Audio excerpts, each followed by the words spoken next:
Coals form when leaves and bark accumulate in swamps.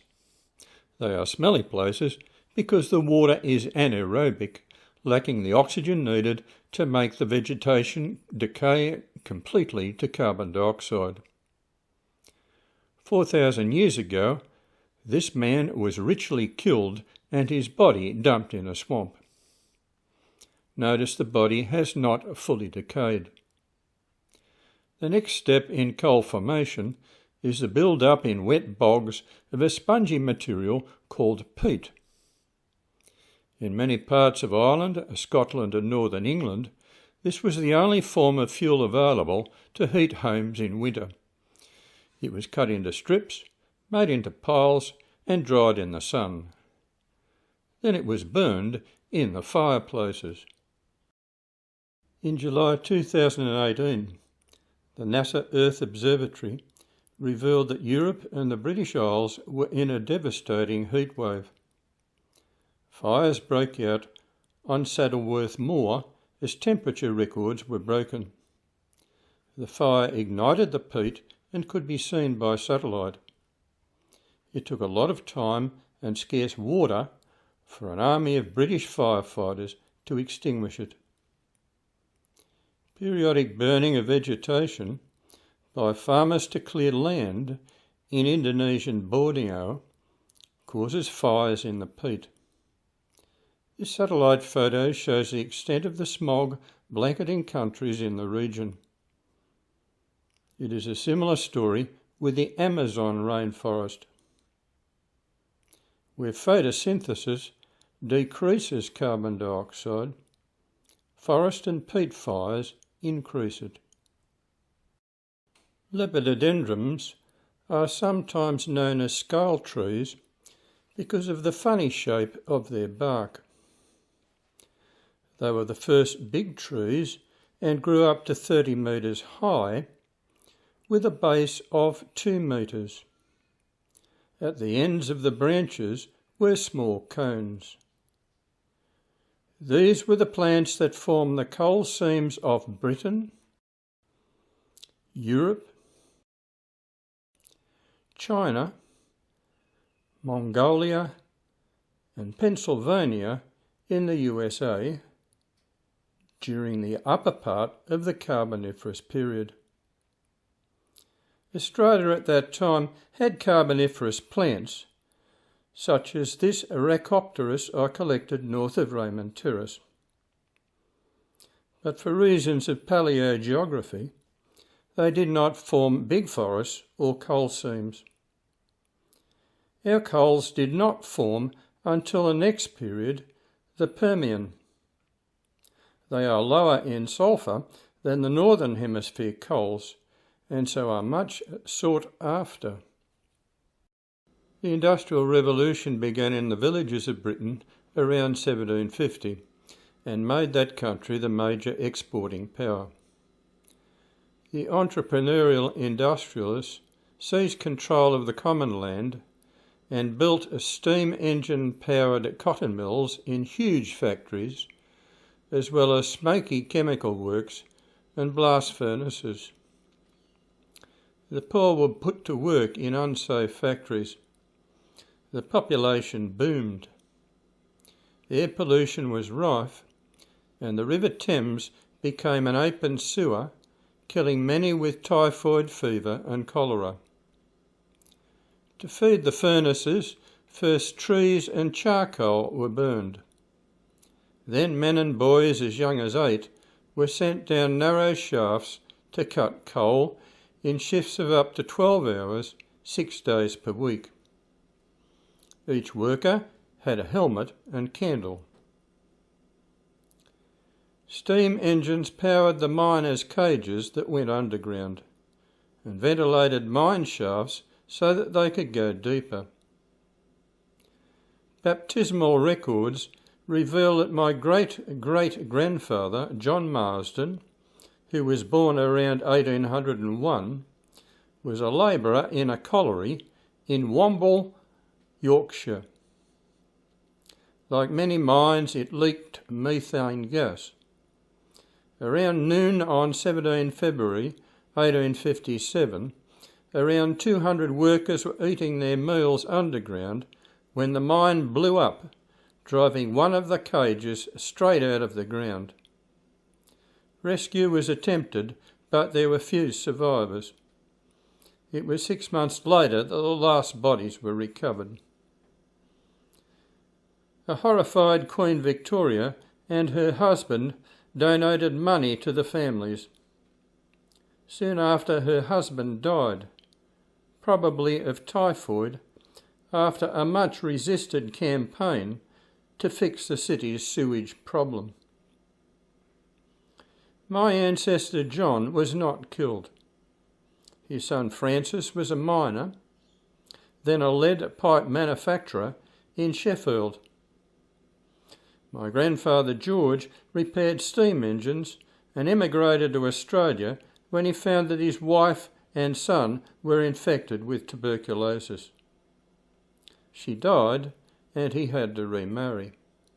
With conditions so appalling in industrial Britain, escapees began piling into tiny barks for the 7-month journey to New South Wales. Many contracted tuberculosis in the crowded conditions. My family included cabinet makers from Liverpool and cockneys from near the polluted Thames. My wife's family started arriving from the 1830s. They included dozens of Irish survivors of the potato famine, and the commander of one of Wellington's regiments, the 20th Regiment of Foot. London has suffered since the 13th century from badly polluted air that they call pea super smogs. Usually they are washed away by rain. But between 5 and 9 December 1952, the wind dropped, the pollution was trapped and reached critical levels. The problem was sulphur in the British coals. Sulphur dioxide dissolved in water, forming sulphurous acid. At least 6,000 people died and 100,000 were made ill from breathing the sooty yellowish air. Visibility was reduced to a few metres. A Clean Air Act followed restricting coal fires in homes and attempted to clean up emissions from coal-fired power stations. But the problem continued. Acid rain from Britain was killing lakes and forests in Germany. Margaret Thatcher came to power in 1975. She had an honours degree in chemistry, and the lady was not for turning. She did not like unions, particularly coal unions. She took on the miners, headed by Arthur Scargill, and broke them. Gradually, coal-fired plants were replaced by other sources of power: oil, gas, nuclear, and wind turbines. Today, less than 10% of British power is coal power. The Scots are busily building wind turbines. When 3 researchers discovered ozone depletion over the British Halley Antarctic base, Margaret understood the chemistry and lobbied her friend Ronald Reagan to stop American companies from manufacturing CFCs. Australians, including myself, suffer from the deficiency. Cataracts, basal cell carcinomas, malignant melanomas, and macular degeneration. If companies continue to make CFCs, the future of Australians is bleak. The oldest part of the now broken up supercontinent, Pangaea, was the southern part, Gondwana. By the Permian, it consisted of 6 cold continents: South America, Africa, India, Australia, and Antarctica. The dominant vegetation consisted of woody seed-bearing conifer-shaped trees that stood up to 30 metres tall. They were widely separated and shed their leaves in autumn. Under the right conditions, they formed black coal. This petrified wood washed up on a North Wollongong beach and is from the trunk. These are Glossopteris leaves from the Hunter Valley, and these are fossil roots called vertebraria. 3 Permian sedimentary basins are found in New South Wales and Queensland. To the south in blue is the Sydney Basin. To the north in blue is the Bowen Basin with major open-cut coal mines. To the left in yellow is the Gunnedah Basin where Guthrum Adani hopes to mine coal. Each basin contains up to 4,000 metres of sediments, some of which contain coal measures with a few thin coal seams. Australia currently is the 4th biggest producer of coal and the biggest exporter with 32% of global exports, worth $12 billion per annum. China is the biggest producer, with half the world's production. It hopes by 2060 to stop increasing its carbon emissions. Coal fixed plant capacity rose 9.4% this year. This graphic shows that the Sydney Basin has a saucer shape, with the Permian base shown in blue and 3 layers of Triassic rocks on top. At the top of the blue Permian period are the Illawarra coal measures, which correlate with the Lithgow coal measures to the west and the Newcastle coal measures to the east. The Illawarra coal measures formed in the late Permian period over an interval between 253 and 263 million years ago. The Bulli coal seam is the highest of a number of seams in the coal measures. It was sited at the base of Coal Cliff to the south of Sydney in 1796. The Coal Cliff Colliery operated from 1878 to 1991. Initially a jetty was built and the coal was exported by steamship. The jetty was washed away a couple of times and abandoned in 1912. Further production involved sinking shafts and using the rail line. Dozens of mines operated further south, and a few are still mining far inland today. The Americans recently became worried about over-reliance on Middle Eastern oil and gas.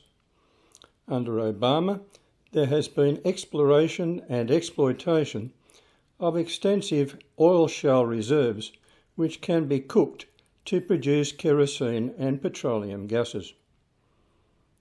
Similar deposits were located in New South Wales by pioneering geologist William Branwhite Clarke at Noons in the Blue Mountains and American Creek near Mount Kiera.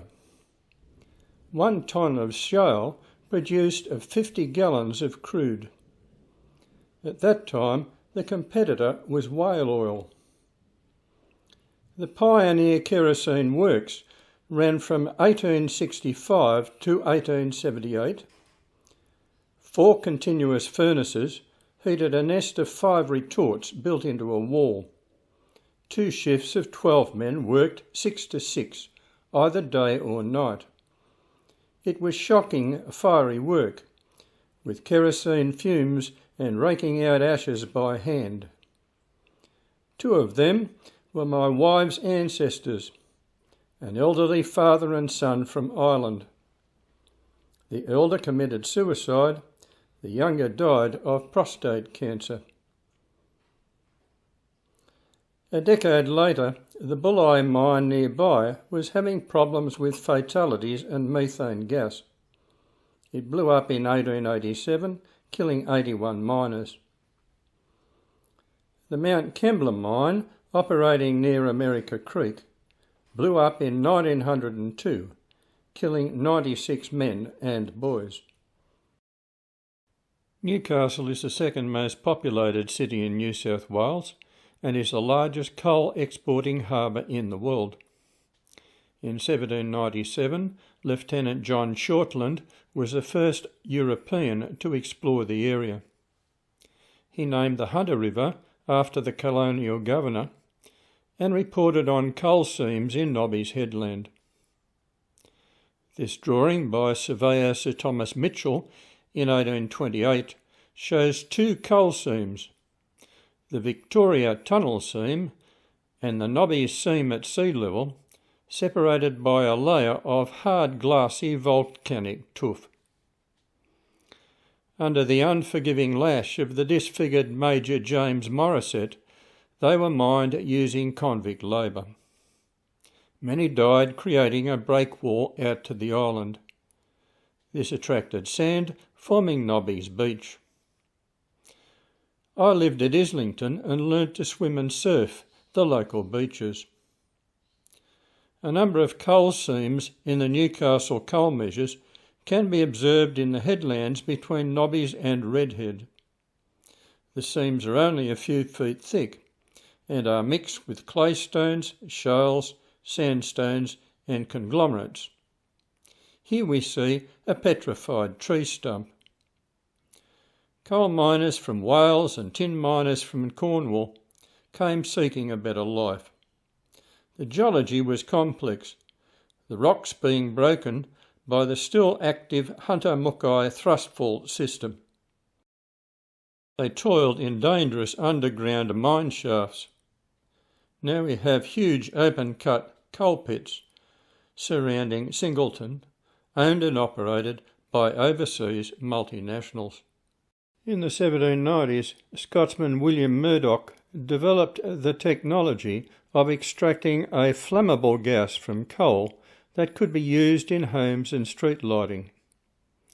The Australian Gas Light Company was listed on the Australian stock market in 1837 and given a royal charter to use town gas to light Sydney streets.